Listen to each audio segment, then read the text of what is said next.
দিন খবর আছে ভাই, বুঝছেন? ছেলেটা ভাই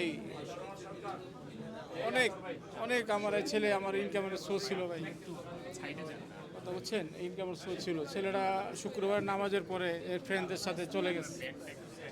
ছেলেটা ফ্রেন্ডদের সাথে যাই গেছে ভাই, ফ্রেন্ডদের সাথে যাই স্কুলে যায় বাস। এই আন্দোলনে সে ছাত্র আন্দোলনের সাথে সরাসরি যুক্ত ছিল ভাই, সরাসরি যুক্ত ছিল।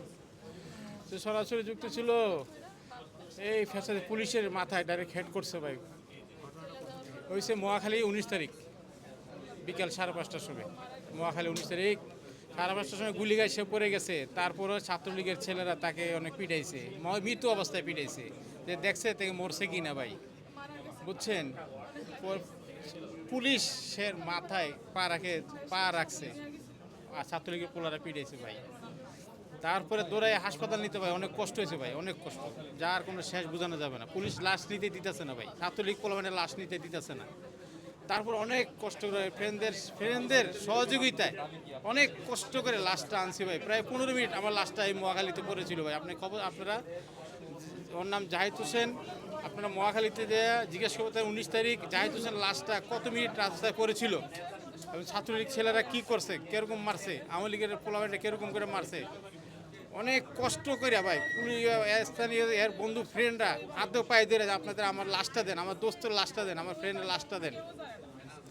তারপর অনেক কষ্ট করে হাসপাতালে নিয়ে গেছে। হাসপাতালে নেওয়ার পরে মৃত্যুর ঘোষণা করছে। এখন ডেথ সার্টিফিকেটের জন্য ভাই যা বলার শেষ নাই। আর ও লাশ তো গোসল কারণে তো বহুত সমস্যা হয়ে গেছে। পুলিশ টোকাইতেছে লাশ কই রাত্রে।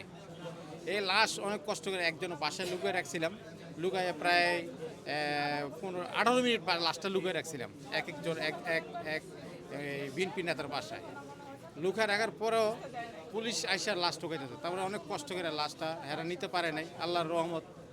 তারপরে মাটি দেওয়ার ব্যাপারে তো আরেক ঝামেলা।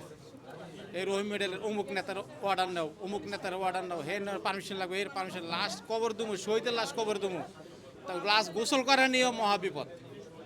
লাশ গোসল করে তো চাইতেছে না মৌলবীরা। তার অনেক কষ্ট করে পাগলা বল মসজিদের ইমাম সাহেব, উনি অনেক ভালো, অত্যন্ত ভালো, অনেক রিস্ক নিয়ে সে মসজিদের ভিতরে লাশ গোসল করাইছে। অনেক রিস্ক নিয়ে আমার হ্যাঁ কইছে আমার জীবন গেলে যাক, অনেক রিস্ক নিয়ে মসজিদের লাশ গোসল করাইছে। এবং কি এই আপনার এই গোসল করে রহিম মেডেল দাবন করছি।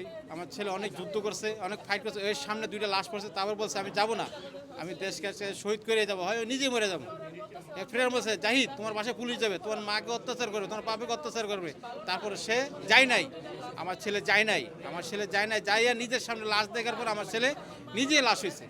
নিচে যুদ্ধ করে এখানে গুলি খেয়ে পড়েছিল, পড়েছে। পরে ছাত্রলীগের ছেলেরা অনেক পিটাইছে, দেখছে সে মরছে কিনা, পুলিশ এসে লাথি মেরে দেখছে লাশ সে মৃত কিনা। তাহলে আমরা কোন দেশে বসবাস করতেছি ভাই বলেন? আপনারা বলেন, আপনারা কি কোন দেশে আছে, আমরা কোন দেশে? ছেলেকে এই জন্য মানুষ করছিলাম ভাই।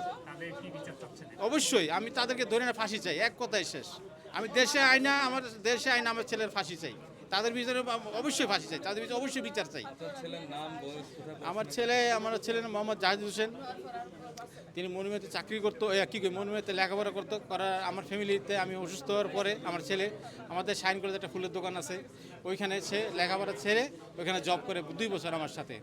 আপনি জিজ্ঞেস করতেন সিভিল স্কুলের ছাত্রের সাথে গেছে, শাইন স্কুলের ছাত্রের সাথে গেছে, আপনি ওদের সাথে যোগাযোগ করে সব তথ্য পাবেন।